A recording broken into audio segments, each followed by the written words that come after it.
Coba tunjukkan. Masih keluarga. Ini tidak berlaku, Pak.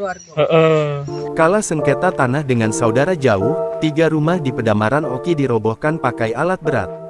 Sebanyak 3 rumah di Desa Pedamaran 2, Kecamatan Pedamaran, Kabupaten Ogan Komering Ilir Oki, Sumsel dirobohkan setelah pemiliknya kalah dalam sengketa tanah.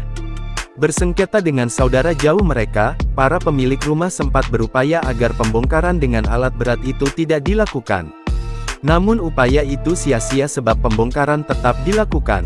Saat itu puluhan petugas gabungan dan aparat keamanan berjaga di lokasi. Dari pantauan tribunsumsel.com di lokasi terlihat puing-puing tembok berserakan di area pembongkaran. Pintu, jendela hingga kaca yang berserakan turut serta menghiasi pemandangan di sekitar lokasi. Salah satu pemilik rumah, Darmiati menyebut proses pembongkaran paksa telah dilakukan pada Selasa tanggal 11 Juni tahun 2024 sekitar jam 10 waktu Indonesia Barat.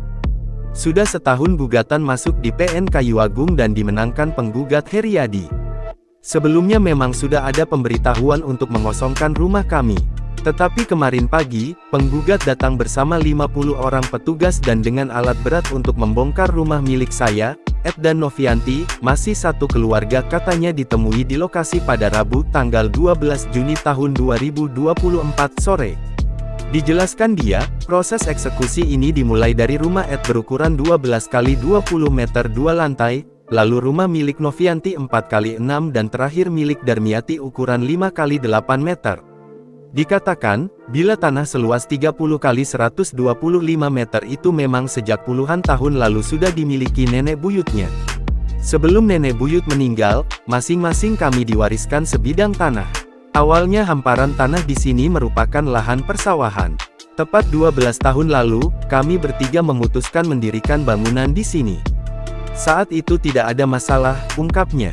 Menurutnya setelah nenek buyutnya meninggal justru ada permasalahan ini muncul, di mana penggugat yang masih saudara jauh melayangkan gugatan ke PN Kayu Agung.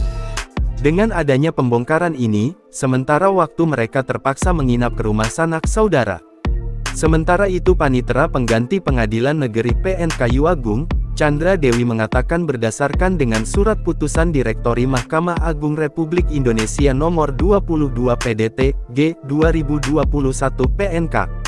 Dari laporan yang dilayangkan oleh penggugat 1 Heriadi, penggugat 2 Zainul Bahri terhadap tergugat 1 Ateh, tergugat 2 Darmiati dan tergugat 3 sangkut atas tanah sawah berukuran 30 x 125 depa. Menimbang, terhadap petitum yang pada pokoknya memohon majelis hakim menyatakan bahwa tanah sawah tersebut milik dari para penggugat dalam hal ini adalah ahli waris dari Abu Matamin bin Namak. Berdasar putusan PN Kayu Agung nomor 64/1966 per tertanggal tanggal 8 April tahun 1967 yang belum dibagi, maka majelis hakim menyatakan tanah yang terletak di Desa Pedamaran 2, yang berukuran 30 x 125 depa tersebut milik ahli waris, paparnya. Dijelaskan dengan menolak eksepsi dari tergugat I, tergugat 2 dan tergugat 3 untuk seluruhnya dalam pokok perkara dan mengabulkan gugatan para penggugat sebagian. Dinyatakan perbuatan tergugat I, tergugat 2, dan tergugat 3 yang mendirikan rumah di atas tanah milik ahli waris adalah perbuatan melawan hukum berdasarkan ketentuan pasal 1365 KUH pidana, ungkapnya. Memerintahkan kepada tergugat I, tergugat 2 dan tergugat 3 untuk merobohkan bangunan yang berada di atas tanah ahli waris, imbuhnya. Selain itu, menghukum para tergugat untuk membayar biaya perkara secara tanggung renteng dalam perkara sebesar Rp3.110.000. Menolak gugatan para penggugat untuk selain dan selebihnya, tutup dia. Download Tribun X sekarang, menghadirkan lokal menjadi Indonesia.